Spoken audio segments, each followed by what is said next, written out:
पास नरेंद्र मोदी हैं, आपके पास कौन है जो मोदी को टक्कर दे पाएगा? कि कम से कम कांग्रेस को यह तो भरोसा है कि अकेले अपने बलबूते वो नहीं जीत रही है, इसलिए बीजेपी के नेताओं को शामिल करवाया जा रहा है। थोड़ा तंज करना कम कर दें कि भारतीय जनता पार्टी उनके साथी दलों को सिर्फ चौथी बार आप बोल रहे हैं, ये ठीक नहीं लगता। मैं चौथी नहीं, मैं चित्रा जी, मैं चौथी नहीं 10वीं बार भी बोलूंगा कि भारतीय जनता पार्टी और उनके साथियों की समस्या नहीं, उसमें अगर आप अपने को जोड़ती है तो बिल्कुल गलत जोड़ रहे हैं।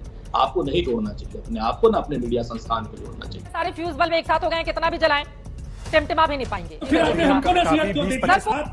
स्कूल मॉनिटर की तरह हर लोगों को उस तरह से डिक्टेट नहीं करें। किसी भी नेता के लिए अगर आप इस तरीके की बदतमीजी की भाषा का इस्तेमाल करेंगे, आप कौन होते तय करने वाले की कौन बदतमीजी कर रहा है कौन नहीं कर रहा है? आप जज बैठे हुए यहाँ पे। ये देखिए, ये बदतमीज आदमी कौन है चित्रा जी? आओ यार शुरू करते हैं बिना किसी डेडिकेशन के। लेकिन पहले स्टूडियो से ही शहजाद पूनावाला जी, नीतीश कुमार की ये कवायद बीजेपी की दिल की धड़कनें बढ़ा रही है। विपक्षी दल एकजुट हो गए फिर तो 24 मुश्किल हो जाएगा। अच्छा देखिए, आपके शो का शीर्षक है हर एक फ्रेंड जरूरी होता है, उसमें एक पंक्ति जोड़नी चाहिए कि जब प्रधानमंत्री मोदी हो तो भ्रष्टाचारियों के लिए मजबूरी भी होता है। तो हर एक फ्रेंड इसीलिए जरूरी होता है। और देखिए कितनी विडंबना की बात है कि राष्ट्रीय स्तर पर जो अपनी पार्टी को एक नहीं कर पा रहे हैं, गहलोत बनाम पायलट, डीके बनाम सिद्धरामैया चल रहा है, और जो अपनी प्रासंगिकता को अपने ही राज्य में खो चुके हैं, कैसा कि आज तीसरी श्रेणी में आ चुके हैं, वो व्यक्ति राष्ट्रीय स्तर पर एकता और प्रासंगिकता के लिए जो है एक प्रकार से निकल पड़े हैं। और हमें तो मालूम है कि इस एकता की हकीकत क्या है। लेकिन विपक्षी दल जब एकजुट होते हैं फिर तो मुश्किलें आप लोगों के लिए बढ़ती है ना शहजाद। अब सिर्फ इतनी हल्के में नीतीश कुमार की इस कोशिश को कैसे ले सकते हैं? अगर मेरी चाची की मूंछ होती तो चाचा होते। अरे कहना क्या चाहते हो? कि हमारे पास मिशन और विजन है, इनके पास केवल ऑब्सेशन विद मोदी है, डिवीजन की पॉलिटिक्स है, करप्शन है, कमीशन है और टेलीविजन है। टेलीविजन में हाथ पकड़कर सब एक साथ आए थे ना 2018। ये थियरी में तो फुल मार्क्स आते हैं, प्रैक्टिकल में कितना मिला? पहले राजीव रंजन जी आपने तो सुन लिया, और 2013 में भी बीजेपी से अलग होकर गए थे नीतीश कुमार, क्या हाल हुआ था? उसके पहले भी कई बार खिचड़ी पकाने की कवायद हो चुकी है। लेकिन इनके पास नरेंद्र मोदी हैं, आपके पास कौन है जो मोदी को टक्कर दे पाएगा?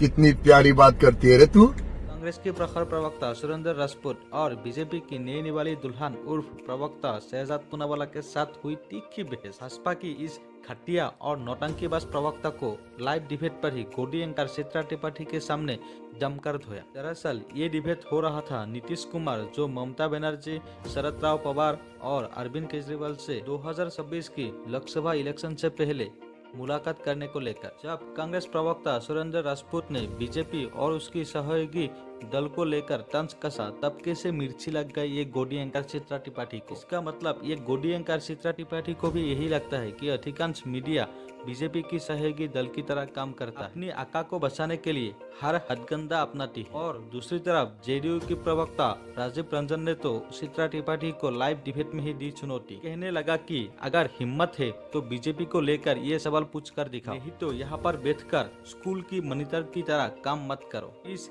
घटिया गोडी एंकर की इतनी बुरी तरह से बेइज्जती होने के बाद भी मुस्कुराने लगता है। देखिए फिर क्या हुआ। अगर आप लोगों को ये वीडियो अच्छा लगे तो प्लीज वीडियो को लाइक करके चैनल को सब्सक्राइब जरूर कीजिएगा। अब आगे वीडियो। सुरेंद्र सिंह राजपूत जी, लेकिन बड़ा सवाल यह है, कांग्रेस से सारे दल एक दूरी भी बनाकर रखना चाहते हैं।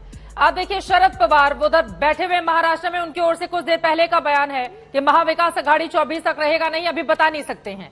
वहीं दूसरी तरफ नीतीश कुमार ममता बनर्जी से मुलाकात करने, वो कहती है बिहार में चलिए वहां पर बैठ के होंगी। उत्तर प्रदेश में अखिलेश जी ने पहले ही नमस्ते कर दिया आप लोगों को।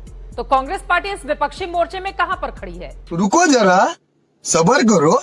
चित्रा जी, हमें तो सबसे पहले एक चीज कहनी होती है कि ये भारतीय जनता पार्टी और उनके साथी लोग परेशान क्यों हो रहे हैं, आज की डेट में अभी से व्यंग्यात्मक बातें क्यों कर रहे हैं, समझ से बाहर है। हम तो वो क्या करता है रे तेरी तो आपको बताएं कि कोई भी शख्स ऐसा हमको नहीं मिला जो लगभग 150 नेता कर्नाटक के भारतीय जनता पार्टी के भाग करके 90% आ गए कांग्रेस में और बाकी 10% चले गए जेडीएस में।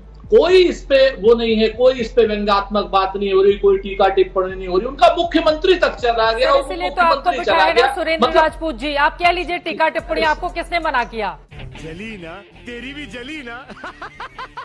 अरे चित्रा जी सुन तो लीजिए, बड़े दिन बाद मिले, कब से कुछ तो बोल लेने दीजिए आप। कर्नाटक में आप देखिए 150 से ज्यादा नेता, इनका मुख्यमंत्री चला गया, इनका होम मिनिस्टर चला गया, पे क्या नाम सीएम जो पे सीएम हो गए हैं, और बाकी सारे लोग जो है भागते हुए जा रहे हैं आज की डेट में।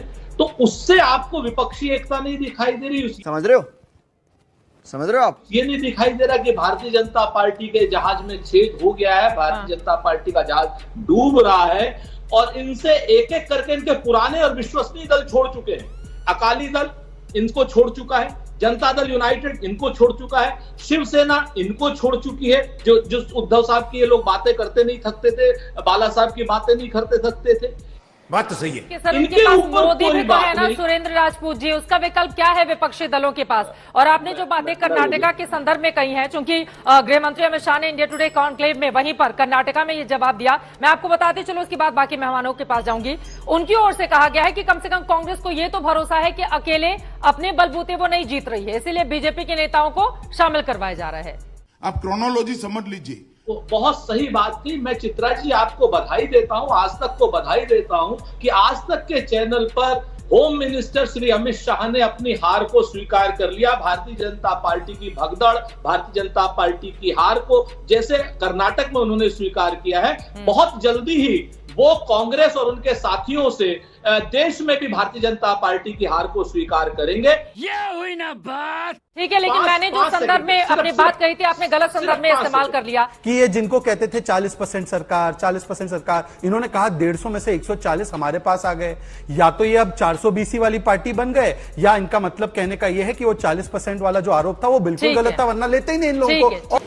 ठीक है, समझिए। से अमित शाह जी ने बताया कि अकेले तो जीतने की कोई इनके पास कोई क्षमता ही नहीं थी, इसीलिए जिस पार्टी को ये इतने बुरी तरह से गालियां दे रहे थे उसके नेताओं को इंपोर्ट करने की स्थिति बन चुकी है। इसी से पता चलता है कि जीतने वाले नहीं है। पर राजा जी, जो दत्ता जी आपके पास आते हुए, ये ममता बनर्जी बिहार में सर्वदलीय बैठक बुलाने की मांग क्यों कर रही हैं, और विपक्षी दलों में राहुल गांधी का रोल क्या रहने वाला है? रिजू दत्ता जी, एक सांप्रदायिक और भ्रष्ट पार्टी जिसका नाम है भारतीय जुमला पार्टी, वो मीडिया के कुछ श्रेणी और केंद्रीय संस्थाओं के अवैध इस्तेमाल से आज जीरो बन के बैठा है। हमारा टारगेट है उस पार्टी को जीरो बनाना। इस सज्जन को क्या तकलीफ है भाई? सीधी बात है, हमारा भी मिशन और विजन बहुत क्लियर है। देश की जनता लड़ेगी बीजेपी के साथ, और देश के जो मुद्दे हैं बेरोजगारी और महंगाई, उस पर विपक्ष एकजुट है, और हम सब एक मिलकर काम करेंगे। उस बात पे कोई ईगो नहीं है। सुलझाएंगे कब से? 300 के आसपास दिन बाकी रह गए हैं, और लेफ्ट और कांग्रेस के लिए क्या जगह है बंगाल में? सीधे बताइए ना रिजू दत्ता जी। रुक, तेरे को बताते तेरी लोगों का जितना भी झूठ है ना, सब लोगों की पट्टियां खुल गई है। मतलब लेफ्ट, कांग्रेस और ममता बनर्जी की टीएमसी, ये तीनों दल एकजुट होकर बंगाल में चुनाव लड़ेंगे, आप ये कह रहे हैं रिजू दत्ता जी? हर विपक्ष पार्टी जो बीजेपी के खिलाफ है, वो 2024 में एकजुट होकर लड़ेंगे बीजेपी के खिलाफ। ठीक है, क्या बात है सर, क्या बात है सर। बंगाल का फॉर्मूला क्या होगा? बंगाल का फॉर्मूला क्या होगा? बंगाल का 2024 का फॉर्मूला होगा BJP versus TMC and others, all against BJP. 2024 में नो कॉम्प्रोमाइज, बीजेपी को हराना है, और हम सब एकजुट हो जाएंगे। बीजेपी 150 का आंकड़ा क्रॉस नहीं करेगी। मेले बाबू तो बुला ले दिया। अजय आलोक जी वो कह रहे हैं 150 क्रॉस नहीं कर पाएगी बीजेपी 24 में। राजदूत की भूमिका में जो माननीय नीतीश कुमार जी आए हैं वो अद्भुत है, राजनीतिक राजदूत, अद्भुत। गांड के नीचे बम रख दूं। मुझे लगता है माननीय नीतीश कुमार जी, जिसको राजनीतिक दूत बता रहे थे आलोक जी तो उस पार्टी में रहे हैं, नीतीश कुमार जी इनके नेता थे। अब अपने ही नेताओं के खिलाफ कैसे लोग किस तरीके की बात बोल लेते हैं, इतने गंदे और घटिया किस्म के इंसान हो। भारतीय जनता पार्टी एक सवाल लगातार पूछती, चित्रा जी, हमारे पास मोदी है, आपके पास क्या है?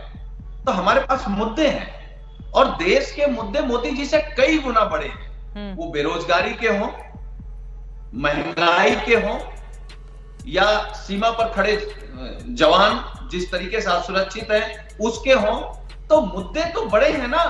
मोदी से बड़े मुद्दे हैं, और मुद्दों पर राजनीति होने जा रही है। You are right bro. अरे सर, ये सारे मुद्दे हमने देखे थे ना सुनील सिंह जी, ये सारे मुद्दे डिस्कस हुए थे उत्तर प्रदेश के इलेक्शन में। क्या हाल हुआ सुनील सिंह साजन जी?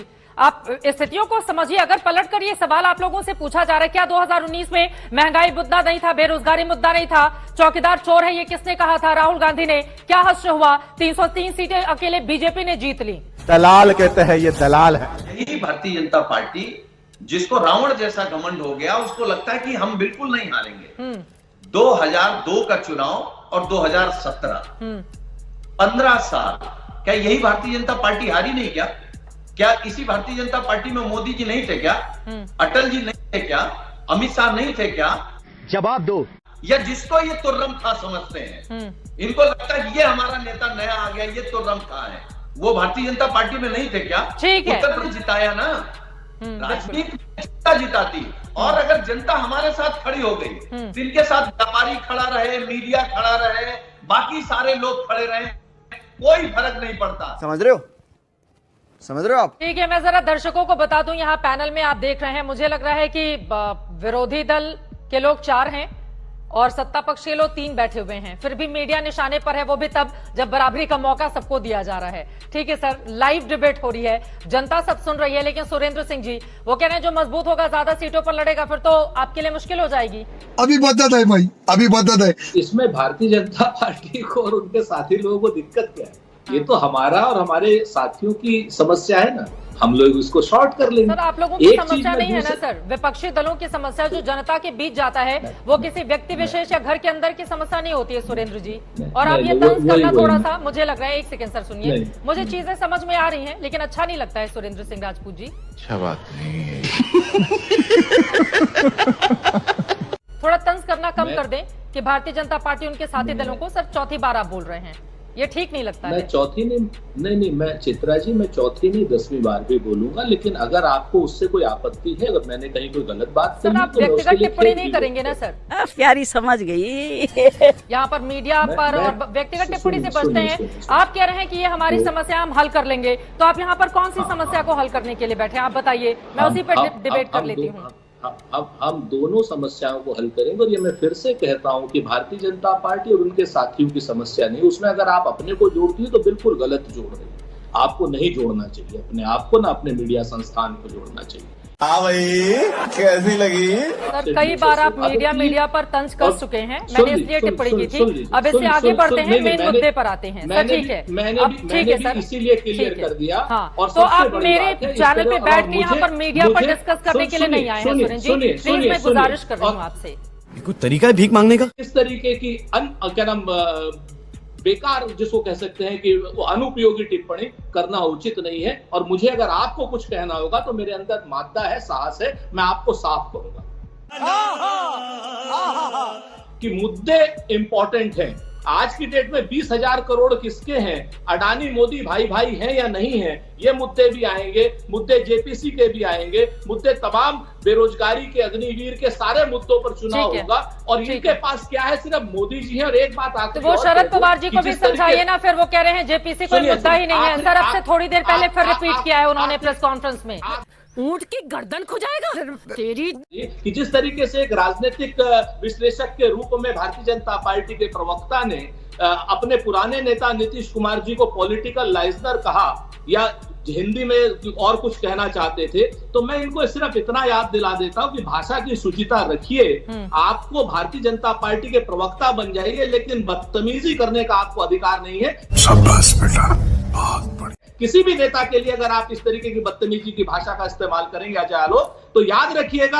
अजय आलोक जी आप जवाब दे दीजिए, धीरेन्द्र जी इसके बाद में आ रही हूँ आपके पास। ठीक है अजय आलोक जी, आप पॉलिटिकल लाइजनिंग की जो बात नीतीश कुमार के लिए आपको बचना चाहिए इस बात से। ये बदतमीजियां नहीं चलेंगी। ठीक है, अच्छा आप सुनिए तो सही। बोलिए। बदतमीजियां आप कौन होते तय करने वाले की कौन बदतमीजी कर रहा है कौन नहीं कर रहा है? आप जज बैठे हुए यहाँ पे।